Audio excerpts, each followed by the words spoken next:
tu t'es déplacé, tu me disais Porte d'Aix il y a quelques jours. J'y suis allé avant-hier. Bon, il faut savoir quand même que la Porte d'Aix est l'une des entrées principales de Marseille. Alors on imagine l'effet que la présence de tous ces gens, malheureux, moi je suis pas pour dire que ils méritent pas notre compassion, peut produire sur une population qui arrive. C'était franchement ignoble. Et j'ai senti qu'il y avait quand même là-dessous une forte organisation. Alors si vous m'accordez 30 secondes, je voudrais lancer un appel très solennel aux membres de la Ligue des droits de l'homme, aux membres de Médecins du Monde, j'en connais plein, j'en connais au moins 3 ou 4 qui ont de très beaux jardins, et ainsi qu'aux membres du Front de Gauche, j'en connais 2 ou 3 au moins qui ont de très belles propriétés. Puisqu'ils veulent absolument prendre en charge les Roms, je leur demande de nous indiquer leur adresse, la propriété de leur jardin, pour qu'on puisse au moins avoir l'humanité d'y installer 3 ou 4 Roms par jardin. Comme ça, au lieu de demander à cette population de ce quartier, qui n'en peut plus, et là, vraiment, on est en train de sécréter des réactions. Mais c'est saleté, vol, c'est saleté, c'est tout vol, ça, c'est la réalité au quotidien. Mais bien sûr, c'est la réalité. Bien sûr.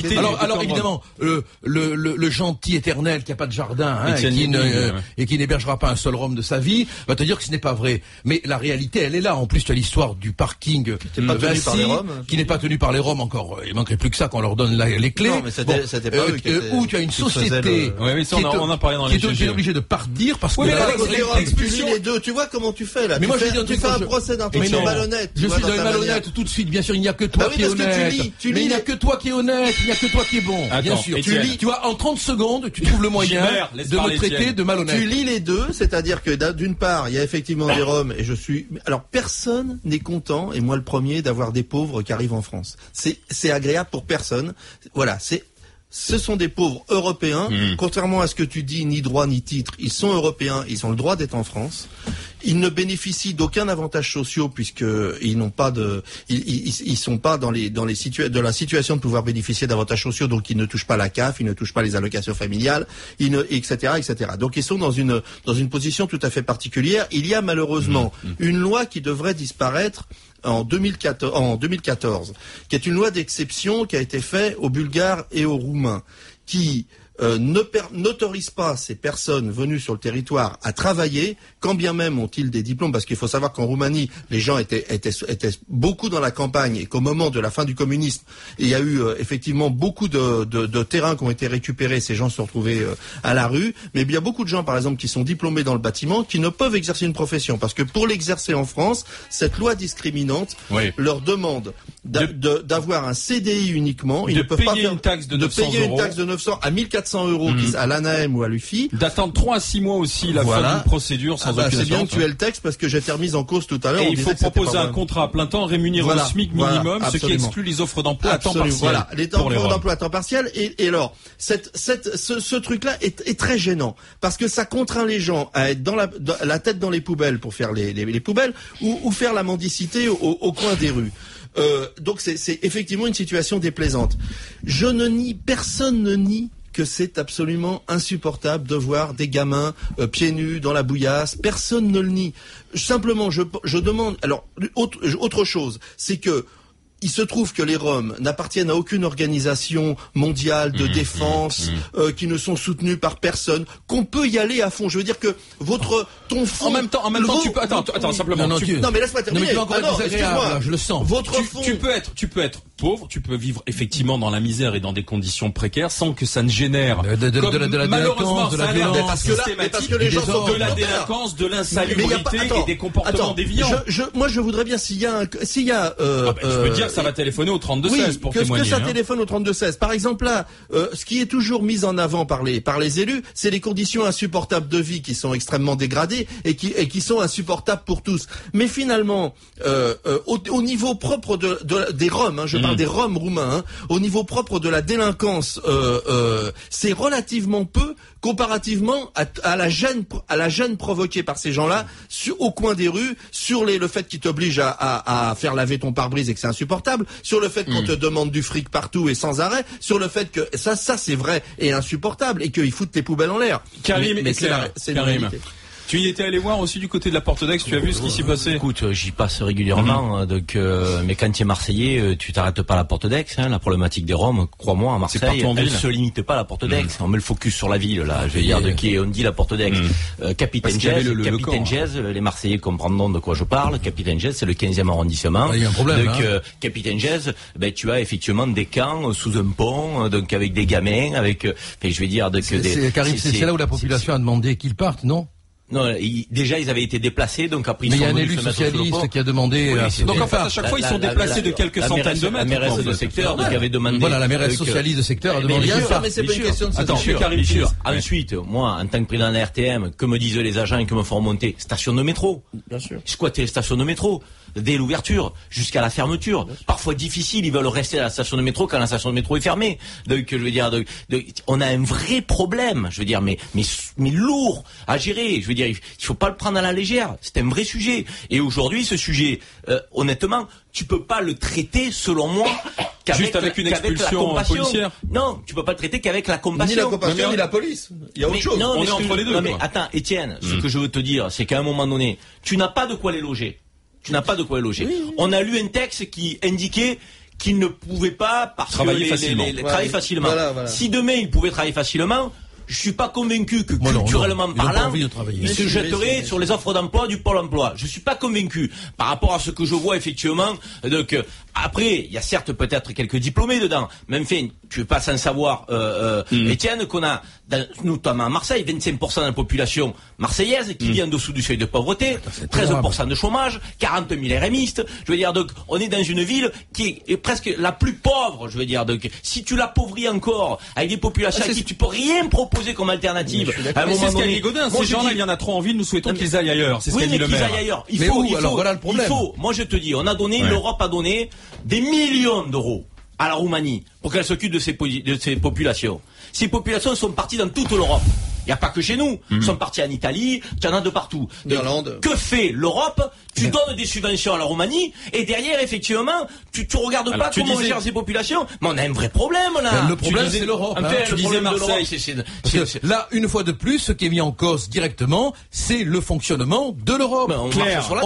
On donne de l'argent à des fins précises. Cet argent ne sert pas à ce à quoi il devrait servir et tout le monde s'en fout. Voilà, d'accord. Claire sur la question des Roms évacués à Marseille et à Saint-Denis. Évacués à Marseille, évacués à Saint-Denis. À Saint-Denis, nous avons exactement les mêmes problèmes, qui est juste à côté du Stade de France. Et il faut pas oublier, en plus, que dans ces cabanons, c'est absolument ignoble et qu'il y a des enfants qui vivent dans des conditions épouvantables. On se demande, on a l'impression de se retrouver 50 ou 60 ans en arrière. Mais en plus, il y a même ça brûle, ils brûlent bien souvent, parce qu'ils font leur cuisine, on voit la cheminée, même de ce temps-là, il y a quand même des enfants cet hiver qui sont morts, brûlés. C'est terrible, c'est absolument terrible, mais c'est aussi malheureusement terrible pour les personnes qui vivent à côté, et pour les commerçants, et pour enfin tout ce que tu disais, Karine, c'est affreux. Et quand Étienne nous dit oui, mais ils peuvent pas travailler, malheureusement, je reste aussi persuadée que s'ils avaient le droit de travailler, t'es pas convaincu qu'ils non, parce qu'ils sont malheureusement, il y a malheureusement une culture chez eux qui n'est pas la nôtre. Ils vivent d'une façon qui ne c'est pas la nôtre et ils ne font aucun effort pour s'y intégrer. Et ça, c'est extrêmement pénible. Parce que de toute façon, le combat est perdu d'avance. Mais juste dire parce que je le sais. Les Roms roumains qui sont ici en France sont en Roumanie depuis 400 ans.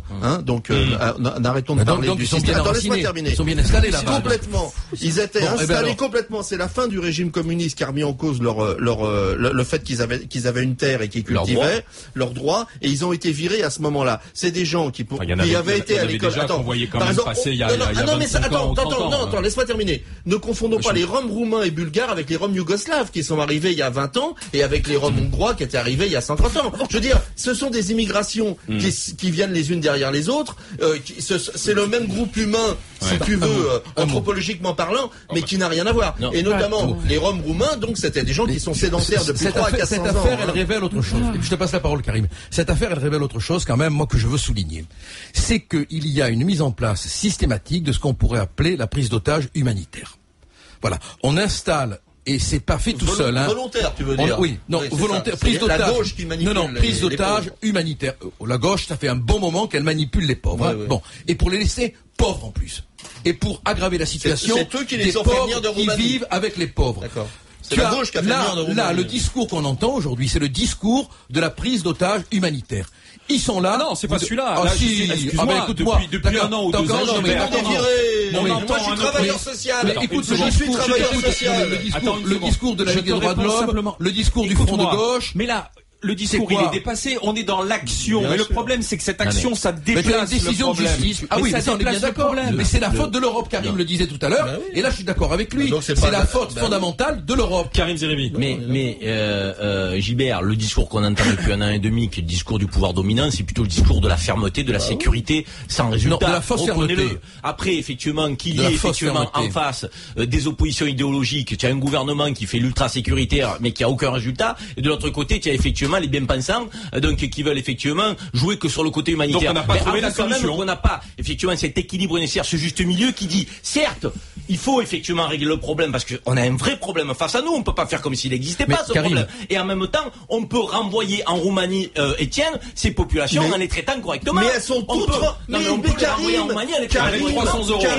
Excuse-moi, et à insister au sein de l'Union européenne pour que l'argent qui a été effectivement donné pour qu'elle soit bien traitée en Roumanie, soit utilisé à bon escient. Et simplement te dire une chose, je veux pas faire effectivement d'ethnicisme, je veux pas opposer les communautés. Tu sais très bien, c'est pas mon fonds de commerce à moi. Ni le mien. Mais en tout cas, à Marseille, tu as aussi une communauté, une population qui est turque. Et qui est nouvellement arrivée, qui est pas là depuis 500 ans. Les Turcs, Étienne, ils ont peut-être des difficultés à obtenir les papiers et autres. Je te promets que tous les matins, ils sont devant les magasins de BTP, ils sont devant les magasins de BTP. Mais les Roms n'ont pas le droit de ils ne posent aucun problème. Excuse-moi, Étienne, et ils vont travailler au black en montant dans les camions de ces employeurs qui les emploient pas légal non plus. Mais personne n'a dit que c'était légal, je suis en train de te dire. Excuse-moi, non mais attends, si la législation te permet pas de travailler parce qu'effectivement le pose problème, tu as quand même des gens qui pensent que la mendicité n'est pas une fin en soi, que le vol n'est pas une issue, et ils préfèrent monter dans des camions en travaillant au noir. Bien sûr que c'est pas légal, mais ce que je veux te dire, c'est qu'ils ne gênent pas la société. Et l'hygiène qui est là. Parce que attends, je suis désolé, parce que quand on parle des camps des Roms, il n'y a pas uniquement le camp et à l'intérieur des camps. Il faut quand même voir. Parce que là, il suffit simplement d'aller sur le pont à côté du Stade de France. Tu les vois, ils viennent de se réinstaller, là, il y a quoi, à peu près 1 ou 2 mois. Ils ont remis des cabanes, il y a une trentaine de cabanes. À l'extérieur, il n'y a pas d'autre mot, mais d'un dégueulasse, comme c'est pas possible. Les vieilles voitures qui sont là, l'huile qui coule, ils urinent n'importe où, devant nous, là, ils se bagarrent, ils se lavent dans le canal, c'est immonde. C'est-à-dire que là, ils nous obligent à vivre, à voir et à regarder, et quand, des choses ignobles, et quand on leur adresse la parole, ils t'insultent. Parce que ça, l'insulte, en France, ils l'ont très bien appris. Uniquement ça. Alors, bon, je suis très habitué au racisme anti-Rom parce que je te dis, il n'y a aucun risque. C'est pas du racisme, c'est mais pourquoi tu parles tout de suite de racisme? Il n'y a aucun autre. Non, mais arrête de nous insulter en nous traitant de racisme. Mais alors, j'ai le droit de parler aussi. T'as pas le droit de nous traiter de raciste. T'as pas le droit de nous traiter de raciste. Attends, Gilbert, il est tout seul. Et je vais te dire, c'est toi. Et je vais te dire un truc. Gilbert, le racisme, il n'y a aucun autre groupe humain. Il n'y a aucun autre groupe humain au monde sur lequel vous pouvez dire la même chose parce que partout vous prendriez des procès que celui-là vous êtes tranquille. Il n'y a aucun autre groupe qui se met avec des cabanes partout. Qu'est-ce qu'on a dit de répréhensible? Mais qu'est-ce qu'on a dit de répréhensible? L'autre chose que je veux dire, c'est que tous les Roms roumains qui sont ici et bulgares ont tous été renvoyés en Roumanie. Tous, au moins 2 fois ou 3 fois.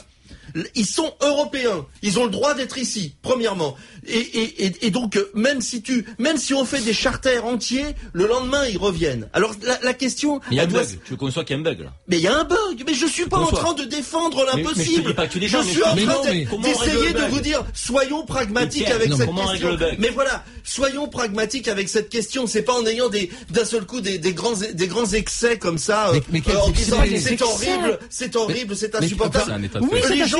Les gens sont là. Il y en a beaucoup qui travaillent au noir, je te rassure. Les gens sont là. Ils bossent comme ils essayent de survivre comme ils le peuvent. Mais bien, au noir, comme tous les gens qui travaillent au noir. Et là, c'est difficile pour tout le monde. C'est souvent insupportable pour la population. on peut pas les expulser parce que ça ne correspond à rien puisqu'ils sont européens. Dans 2 ans, la législation dont j'ai parlé tout à l'heure d'exception va tomber. Donc dans 2 ans, ils seront européens à 100%, ils pourront rester ici. Et ils auront droit aux aides sociales auxquelles ils n'ont pas le droit aujourd'hui. D'où la nécessité de rétablir que tu le veuilles ou non aux aides sociales. Mais j'en sais rien quelle est la solution. Mais ce que je peux dire, c'est arrêtez de parler dans le vide. Étienne,